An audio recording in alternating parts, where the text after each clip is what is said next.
সমস্যা হচ্ছে আমাদের আধার কার্ডের যে গোপনীয়তা, যে সুরক্ষা আমরা রাষ্ট্রের কাছে আশা করেছিলাম, সেটা অনেক দিন আগেই বিকিয়ে গেছে।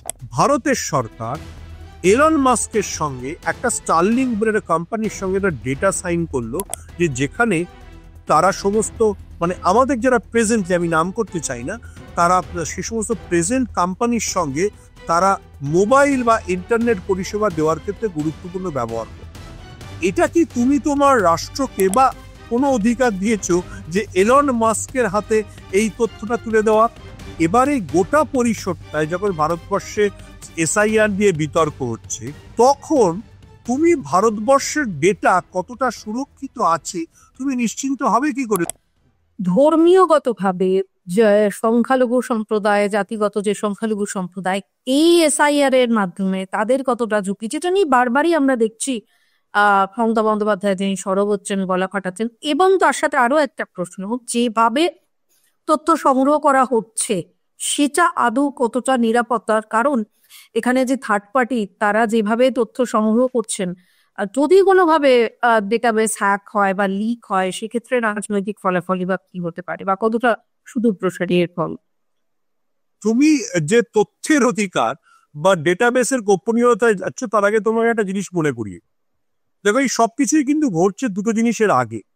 একটা হচ্ছে নরেন্দ্র মোদীর সাথে ডোনাল্ড ট্রাম্পের, যদিও নরেন্দ্র মোদীর জন্মদিনের দিন ডোনাল্ড ট্রাম্প ফোন করে শুভেচ্ছা জানিয়েছেন, কিন্তু নরেন্দ্র মোদীর সাথে ডোনাল্ড ট্রাম্পের সখ্য বিগড়ে যাওয়ার আগে, বা নরেন্দ্র মোদীর দেশের উপরে ডোনাল্ড ট্রাম্প 50% শুল্ক চাপিয়ে দেওয়ার আগে। কেন আমি দুটো শব্দ ব্যবহার করলাম? তার আগে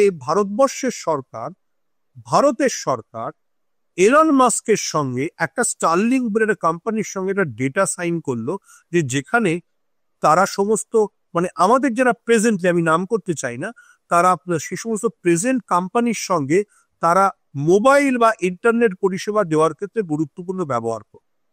স্টারলিংক একটা মার্কিন সংস্থা, যার সম্পর্কে আবার ডোনাল্ড ট্রাম্পের অনেক অভিযোগ আছে। তারা কিন্তু এই চুক্তির বলে আমাদের সবার আধার কার্ড সমস্ত তথ্য পেয়ে গেল। অর্থাৎ তুমি জানো না তোমার যে ব্যক্তিগত তথ্য, সেটা এলন মাস্ক কাকে বিক্রি করবে অথবা করবেন। তো এটা কি তুমি তোমার রাষ্ট্রকে বা কোনো অধিকার দিয়েছো যে এলন মাস্কের হাতে এই তথ্যটা তুলে দেওয়া?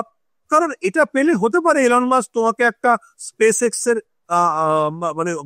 টিকিট পাঠাতে পারে, যে তুমি মঙ্গল গ্রহে ঘুরতে যাও, কিংবা তুমি একটা টেসলা গাড়িও বেচতে চাইতে পারে। কিন্তু তা না করে যদি অন্য কোনো ব্যক্তিগত তথ্য নেন, তাহলে কি হয়? সমস্যা হচ্ছে আমাদের আধার কার্ডের যে গোপনীয়তা, যে সুরক্ষা আমরা রাষ্ট্রের কাছে আশা করেছিলাম, সেটা অনেক দিন আগেই বিকিয়ে গেছে বলে আমাদের মোবাইল বা আমরা বিভিন্ন অন্য যেসব পরিষেবার জন্য আধারকে ব্যবহার করি, সেখানে সেটা নিয়ে এত সংকট দেখা দিচ্ছে।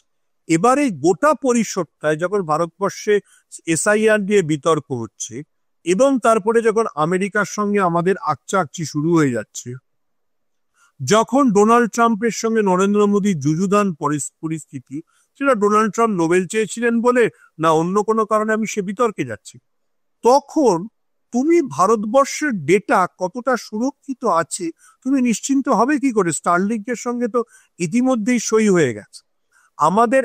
আমরা মোবাইলের জন্য আমাদের মোবাইলে, তোমার আমার মোবাইলে যে ডেটা আছে, সেটা যে স্টারলিংক নিয়ে যাচ্ছে না, তুমি আমি জানবো কি করে? জানার কোনো উপায় নেই। ফলে আমরা একটা অদ্ভুত আমি গোলচক্কর বলতে চাইছি, এমন একটা গোলক ধাঁধায় পড়ে গেছি, যেখানে অনেক প্রশ্নের কোনো উত্তর নেই, কিন্তু সংশয় এবং সন্দেহ গভীরতা।